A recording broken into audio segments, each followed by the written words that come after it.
علم کی روشنی، چراغ اور کنواں۔ ایک بہت پرانا اور ویران کنواں تھا جو کئی سالوں سے سوکھا پڑا تھا۔ کنویں کے ارد گرد جھاڑیاں الفاگ آئی تھیں اور لوگ اسے بائبل چکے تھے۔ کنویں کے اندر مکمل اندھیرا تھا اور وہاں کوئی جاندار نہیں رہتا تھا۔ اسی شہر میں ایک چھوٹے سے گھر میں ایک بزرگ اور دانشمند شخص رہتے تھے جن کا نام دادا فرید تھا۔ دادا فرید کے پاس ایک نہایت خوبصورت اور قدیم چراغ تھا جو صدیوں سے ان کے خاندان میں علم کی نشانی کے طور پر چلا آ رہا تھا۔ یہ چراغ عام چراغ نہیں تھا۔ اس کی لیو شولہ ہلکی تھی مگر اس میں ایک عجیب سی چمک اور روشنی تھی۔ ایک دن شہر کے چند نوجوان دادا فرید کے پاس آئے اور کہنے لگے، دادا فرید اب ہمیشہ کہتے ہیں کہ علم روشنی ہے، مگر ہمیں کوئی مثال گئی تاکہ ہم اس کا حقیقی مطلب سمجھ سکیں۔ دادا فرید مسکرائے۔ انہوں نے نوجوانوں کو اپنے ساتھ آنے کو کہا۔ وہ سب اسی ویران کنویں کے پاس پہنچے۔ دیکھو، او دادا فرید نے کہا، یہ کنواں بہت گہرا ہے اور بالکل خالی ہے۔ اس کا اندھیرا ایسا ہے کہ اس میں کچھ نظر نہیں آتا۔ جہالت بھی بالکل اسی گہرے کنویں کے اندھیرے کی مانند ہے۔ پھر انہوں نے اپنے ہاتھ میں موجود چراغ کو جلایا۔ چراغ کی ہلکی لیو نے اطراف کو تھوڑا روشن کیا۔ دادا فرید نے کنویں کی منڈیر پر بیٹھ کر چراغ کو آہستہ سے کنویں کے اندر لٹکایا۔ جیسے ہی چراغ کنویں کی گہرائی میں اترا، نوجوانوں نے ایک عجیب منظر دیکھا۔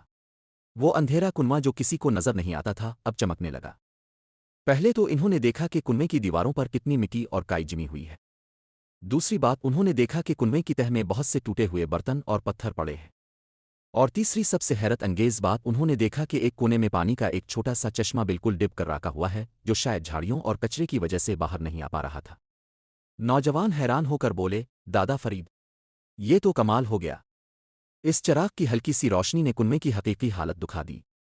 ہمیں سارا کچرا اور سب سے اہم وہ چھپا ہوا پانی کا چشمہ بھی نظر آ گیا۔ دادا فرید نے چراغ باہر نکالا اور کنویں کا اندھیرا پھر سے چھا گیا۔ بالکل صحیح کہا میرے بچوں، او دادا فرید نے نرمی سے کہا۔ یہ کنواں ہمارا ذہن ہے۔ جب ہم اپنے ذہن میں علم کا چراغ جلاتے ہیں تو ہمیں دو چیزیں نظر آتی ہیں۔ ہمیں اپنی کوتاہیاں، کمیوں اور اپنی غلطیاں جیسے کنویں کی مٹی اور کائی نظر آتی ہیں جنہیں ہم نے جہالت کے اندھیرے میں چھپایا ہوا تھا۔ ہمیں اپنے اندر چھپی ہوئی صلاحیتوں اور خوبیوں جیسے پانی کا چشمہ کا بھی علم ہوتا ہے جنہیں ہم کبھی استعمال نہیں کر پاتے تھے۔ یہ کہانی ہمیں یہ سکھاتی ہے کہ علم ایک روشنی ہے جو صرف باہر کی چیزوں کو ہی منور نہیں کرتی بلکہ سب سے پہلے ہمارے اپنے اندر موجود خامیوں اور خوبیوں کو واضح کرتی ہے۔ علم حاصل کرنے کا سب سے بڑا فائدہ یہ ہے کہ ہمیں اپنی اصل پہچان ہوتی ہے۔